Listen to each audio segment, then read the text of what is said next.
सभी की धड़कनें बढ़ी हुई हैं, जितने भी टिकट लेने वाले हैं उसमें आप भी शामिल हैं। तो आपने भी पार्टी में टिकट को लेकर दावा ठोका है, लगभग तकरीबन नाम आपका फाइनली माना जा रहा है, क्या कहना है इसके ऊपर आपका? ये मेरे लिए सवाल आपका बिल्कुल वाजिब नहीं है। नंबर एक बात कि मैंने कोई दावा नहीं ठोका, और नंबर दूसरी बात मेरी कोई धड़कनें नहीं बढ़ी हुई क्योंकि मैं भारतीय जनता पार्टी की एक अनुशासित सिपाही हूँ। और मैं ये मानती हूँ कि भारतीय जनता पार्टी जो है वो दुनिया की सबसे बड़ी पार्टी, एक अनुशासित पार्टी है। संगठन मेरे लिए जो भी सोचेगा, मेरे लिए जो भी निर्णय लेगा, मैं उसका पालन करूंगी। तो इसलिए जब आप संगठन के ऊपर विश्वास करते हो तो फिर जो है वो आपकी धड़कनें बिल्कुल बढ़ी हुई नहीं होती हैं, क्योंकि संगठन ने ये सोचना है कि किससे क्या काम लेना है, किसको क्या जिम्मेवारी देनी है, और उसके बाद वो जिम्मेवारी देने के बाद संगठन आपके साथ खड़ा होता है कि हम केवल आपको ये जिम्मेवारी नहीं दे रहे हैं, इस जिम्मेवारी के साथ साथ कैसे आप इसमें सफल हो, ये भी संगठन का काम होता है। तो इसलिए ना तो मैंने कहीं से किसी तरह की कोई दावेदारी करी है, क्योंकि मैं खुद चुनाव समिति की भी मेंबर हूँ, प्रबंधन समिति की भी मेंबर हूँ, मैनिफेस्टो कमेटी की भी मेंबर हूँ। तो अगर जो आप ये देखिए कि इसमें जो सदस्य हैं, काफी सीनियर सीनियर सदस्य हैं हमारे, अगर हम लोग ही जो हैं जगह जगह से दावेदारी ठोकना शुरू कर देंगे तो आम कार्यकर्ता का क्या हाल होगा। एक जो इस समितियों के सदस्य हैं, उनको तो संगठन ये देखने आए कि संगठन ने कि इनसे क्या काम लेना है, इनसे इनको क्या जिम्मेवारी देनी है। तो इसलिए जो है पार्टी संगठन जो भी उचित समझेगा, जो भी जिम्मेवारी मुझे देगा, मैं ईमानदारी के साथ और शिद्दत के साथ वह निभाऊंगा। सबसे चर्चा में ज्यादा नाम आपका टिकट को लेकर, जी। भाई मैडम सुनीता दुग्गल की टिकट फाइनल होगी, जिसको लेकर कुछ जो टिकट लेने वाले अन्य थे उन्होंने बकायदा एक लेटर भी इसको लेकर पार्टी हाईकमान तक भेजा है जी। कि अगर इनको टिकट दिया गया तो हम विरोध करेंगे। जी। उसको लेकर क्या कहना है? देखिए, मैं ये कहना चाहूंगी कि जो कार्यकर्ता हैं, एक स्वाभाविक सी बात है कि उनकी इच्छा होती है कि वो चुनाव मैदान में उतरें, और हमारी पार्टी भी जो है वो आम कार्यकर्ता को जो है, एक छोटे से छोटे कार्यकर्ता को इस बात के लिए आगे बढ़ाती है। माननीय गृह मंत्री अमित भाई शाह जी किसी समय में बूथ के अध्यक्ष होते थे, और देखो धीरे धीरे कहां से कहां तक पहुंच गए, वो राष्ट्रीय जो है अध्यक्ष भी रहे हमारी पार्टी के, और अब गृह मंत्री भी हैं। तो इसलिए हमारी पार्टी सभी कार्यकर्ताओं को उत्साहित करती है, प्रोत्साहित करती है कि आप आगे बढ़ें। लेकिन ये लड़ाई जो है वो केवल और केवल टिकट अनाउंसमेंट होने तक की है। टिकट अनाउंस होने के बाद भारतीय जनता पार्टी का जो संगठन है वो बिल्कुल एकमुठ होकर जो है मदद करता है और सबका सपोर्ट करता है, और उस उम्मीदवार को जिताने का भरपूर कोशिश करता है जिसको कि पार्टी संगठन जो है वो टिकट देती है। एक इस तरह लेटर अपना जारी करके वायरल करके विरोध करना, हालांकि पार्टी में अनुशासन की सबसे बड़ी बात कही जाती है, तो उसमें प्लेटफॉर्म भी अपनी बात रखने का, तो वो रास्ता क्यों नहीं अपनाया इन्होंने? देखिए, वो मुझे लगता है कि किसी तरह से क्या हुआ, मुझे बहुत ज़्यादा इसके बारे में जानकारी नहीं है, लेकिन मुझे ये लगता है कि जो भारतीय जनता पार्टी का कार्यकर्ता है ना, वो अनुशासित सिपाही है। वो अपनी बात कहाँ रखनी है, किस प्लेटफॉर्म पर रखनी है, ये भली भांति जानता है। तो अगर किसी को किसी भी तरह की कोई विरोधाभास है, कोई दिक्कत है, कोई परेशानी है, तो हमारा शीर्ष नेतृत्व है, हमारा जो है वो राज्य स्तर के जो हमारे लीडर्स हैं, चाहे माननीय मुख्यमंत्री जी हैं, माननीय मुख्यमंत्री जी के द्वार जो है आप देखिए 12-12 1-1 बजे तक जो है सभी कार्यकर्ताओं के लिए खुले हैं। चाहे हमारे प्रदेश अध्यक्ष जो मोहन बडोली जी हैं, चाहे हमारे जो हैं केंद्र में मंत्री हैं माननीय मनोहर लाल जी हैं, और इसके अलावा आप देखिए 4-4 प्रभारी हमारी भारतीय जनता पार्टी ने लगाए हुए हैं।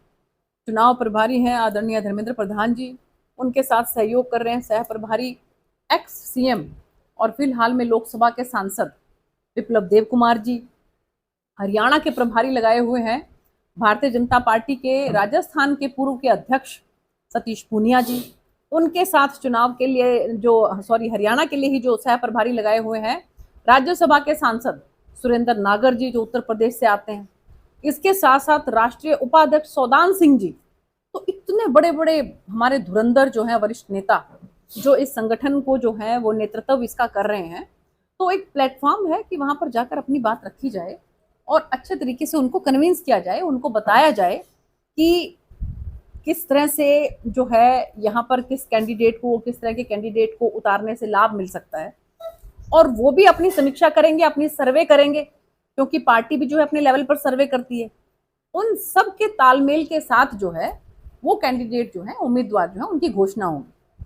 तो इसलिए मुझे लगता है कि सबको इस बात का इंतजार करना चाहिए कि शीर्ष नेतृत्व क्या निर्णय लेता है। 2014 में आपने चुनाव लड़ा, 50,000 वोट आपने हासिल किए जी 2019 में आपने लोकसभा का चुनाव लड़ा, बिल्कुल 3,20,000 के करीब आप वोटों से जीते। जी सबसे बड़ी बात ये है कि 9 विधानसभा हल्के आप में आते थे, 3 जिले आते थे इसमें, जी जींद, हाँ जी फतेहाबाद, सिरसा, बिल्कुल। और उसके बाद भी आपको भारी कैंडिडेट बताए जा रहे हैं। नहीं, कौन कह रहा है मुझे भारी? ये तो मुझे तो नहीं लगता कि मैडम, पूरे शहर में चर्चा इस चीज की कि मैं लेटर बाहरी तक हूँ। जारी हो गया, हंगामा हो गया, इतना इतना। अच्छा, कि मैं और बाहरी क्या हूँ, कि मैं आपको बाहरी हूँ, भारी बताया जा रहा है? कि मैं बाहरी हूँ। हाँ, तो मुझे तो लगता है कि जो मुझे बता रहे हैं कि मैं बाहरी हूँ, तो वही इस बात का विस्तार से बताएं कि मैं बाहरी कैसे हूँ।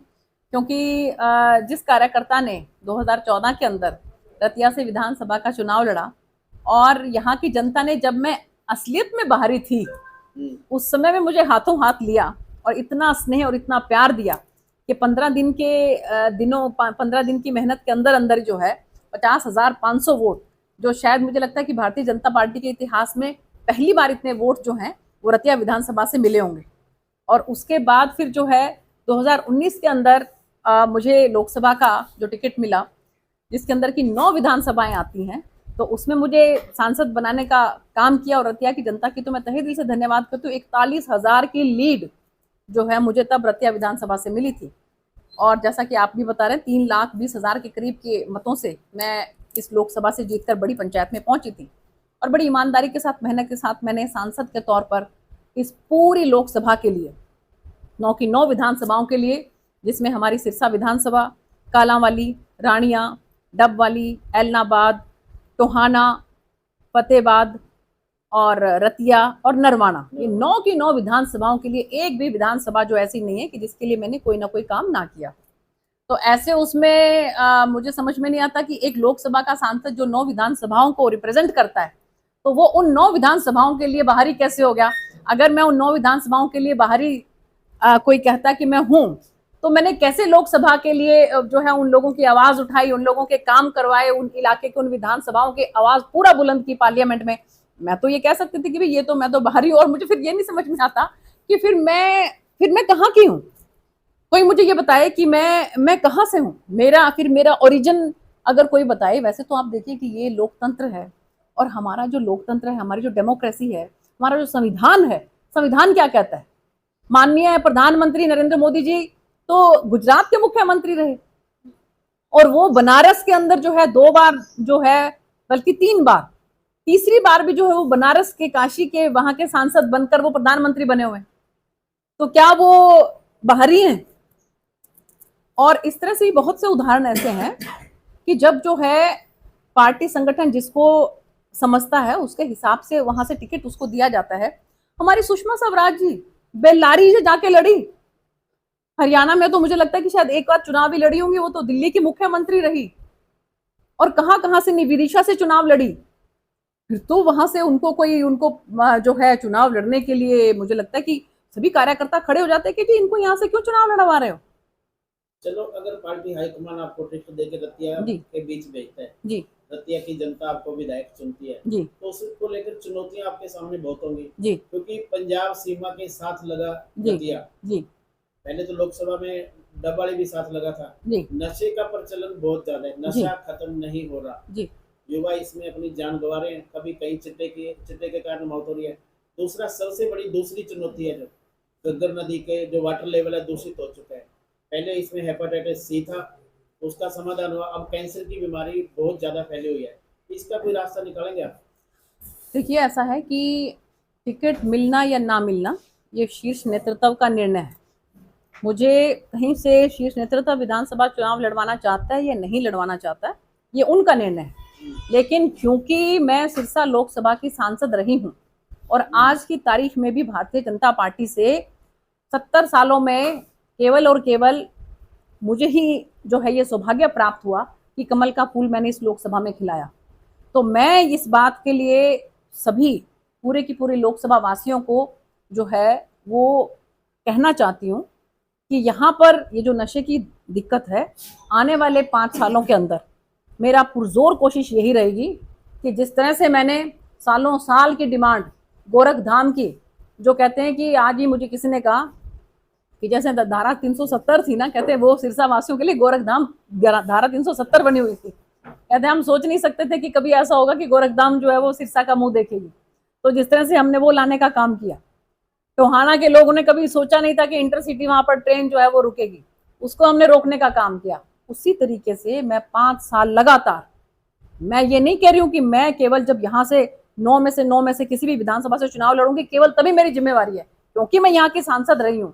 मैंने पुरजोर तरीके से पार्लियामेंट के अंदर ये बात उठाई है, और अभी भी आने वाले 5 सालों के अंदर मेरा ये सबसे प्रायोरिटी मेरी रहेगी कि किस तरह से मैं इस इलाके से नशे को जो है खत्म करने में अपना पूरा योगदान करूं। सभी संस्थाओं को साथ लेकर चलेंगे, आप जैसे आम जनता को साथ लेकर चलेंगे, आप जैसे मीडिया बंधुओं को साथ लेकर चलेंगे, प्रशासन को साथ लेकर चलेंगे, और बच्चों को किस तरह से मैं समझा सकूं, सिखा सकूं, बता सकूं कि ये जहर है, इससे आप लोगों को सिवाय बर्बादी के और कुछ मिलने वाला नहीं है। आप भी परेशान, आपके माँ बाप भी परेशान, और इलाका पिछड़ेगा सो अलग। तो ये आने वाले 5 सालों में मेरा एजेंडा यही है कि मैं कैसे इस इलाके को, हमारी युवाओं को नशे से दूर कर सकूं। एक नारा था हरियाणा में जी, यही था कोई, मतलब दूध दही का खाना। हाँ हाँ, देशों में देश हरियाणा, जहाँ दूध दही का खाना होता जा रहा है। अब उसकी बजाय चिट्टे वाला नारा शुरू होता है जी। तो उसको लेकर चिट्टे की जो सबसे बड़ी दिक्कत है, अगर इन्हीं युवाओं को खेलों की ओर आकर्षित किया जाए, खेल स्टेडियम बना दिए जाए जी, तो उसको लेकर ये सबसे अहम फैसला नहीं होगा। बिल्कुल ठीक कह रहे हो आप। इसलिए आपने देखा होगा कि हम लोगों ने गांव-गांव में खेल नर्सरी जो है वो छोटी-छोटी जो है हमने जिम बनाए, वहाँ पर जो है व्यायामशालाएं बनाई, गांव-गांव के अंदर व्यायामशालाओं, कितने व्यायामशालाओं के उद्घाटन मेरे अपने हाथों से हुए। और इसके साथ भोडिया खेड़ा में आपने देखा होगा सिंथेटिक टर्फ जो है 7 करोड़ के करीब जो है लागत से वहाँ पर बन रहा है। और अब ये भी हमारी कोशिश है कि और भी जो है जगह जगह पर जो है बच्चों के लिए अच्छे स्टेडियम्स बने, ताकि बच्चों का ध्यान जो है वो खेलों में जाए, पढ़ाई में जाए। और हमारी कोशिश ये भी रहेगी कि जगह जगह पर जो है वो कॉलेजेस खुलें, और जो है बच्चे एजुकेशन की तरफ उनका ध्यान जाए, ITI खुलें। तो ये हमारी कोशिश रहेगी कि बच्चों का ध्यान एजुकेशन में जाए और पढ़ाई में जाए, और नशे से वो दूर जा सके। घग्गर को लेकर कोई कदम उठाया जाएगा? घग्गर को लेकर भी मैंने आपको बताया, जैसे कि जो पानी के लिए माननीय मुख्यमंत्री जी को मैंने कहा, तो माननीय मुख्यमंत्री जी ने पंजाब के मुख्यमंत्री के साथ कई बार जो है बैठक करी, और उसके बाद से काफ़ी फ़र्क भी पड़ा। आपने देखा होगा कि उसमें जो है घग्गर नदी में जो गंदगी थी उसमें कुछ फ़र्क पड़ा। इसके साथ हमने पार्लियामेंट में भी ये बात उठाई थी कि घग्गर के अंदर जो है, इसको जो हमारे जल संसाधन मंत्री जी थे उन्होंने बताया कि उनकी कोई इस तरह की कोई योजना है कि जिसके तहत जो नदियां हैं उनके अंदर कैसे प्रदूषण खत्म हो सके, उसको लेकर योजना है। तो मैंने कहा था कि जी हमारे जो इसमें अपने हरियाणा के अंदर घग्गर नदी है, तो उसको भी आप जो है वो बहुत ज़्यादा प्रदूषित है, खासकर जो पंजाब से जो है उसमें जो एफ्लुएंट्स, जो वहाँ के जो इंडस्ट्रियल एरिया है वहाँ से जो वेस्ट आता है उसके वजह से प्रदूषित रहती है। तो उसके लिए भी मेरी पुरजोर कोशिश रहेगी कि किस तरह से हम घग्गर नदी को साफ कर सकें। हिमाचल के शिवालिक की पहाड़ियों से उधर से ये शुरू होती है जी, घग्गर नदी, पंजाब में आती है, हरियाणा, फिर राजस्थान, हनुमानगढ़ तक आगे जाती है। सबसे दिक्कत ज्यादा है कि पंजाब की जो फैक्ट्रियों का दूषित पानी है ना, बिल्कुल वो इसमें मिक्स हो रहा है, जिसके कारण ये सबसे बड़ी बीमारियां फैल रही है। बिल्कुल ठीक बात है। और पंजाब सरकार इसी तरफ कोई ध्यान भी नहीं दे रही है। मैं कह रही हूँ कि आम आदमी पार्टी की वहाँ पे सरकार है, लेकिन उनका इस बात की तरफ बिल्कुल ध्यान नहीं है कि किस तरह से जो वहाँ की फैक्ट्रियों का जहर जो है वो इस पानी में आकर और हमारे हरियाणा वासी के किसानों को किस तरह से नुकसान कर रहा है। लेकिन मेरी पूरी कोशिश रहेगी कि आने वाले समय में तीसरी बार जब हमारी भारतीय जनता पार्टी की सरकार माननीय मुख्यमंत्री नायब सिंह सैनी जी के नेतृत्व में बनेगी, तो उसके अंदर मैं पुरजोर तरीके से अपनी जो है यहाँ के घग्गर नदी की जो आवाज़ है उसको बुलंद करूँ। थैंक यू, धन्यवाद।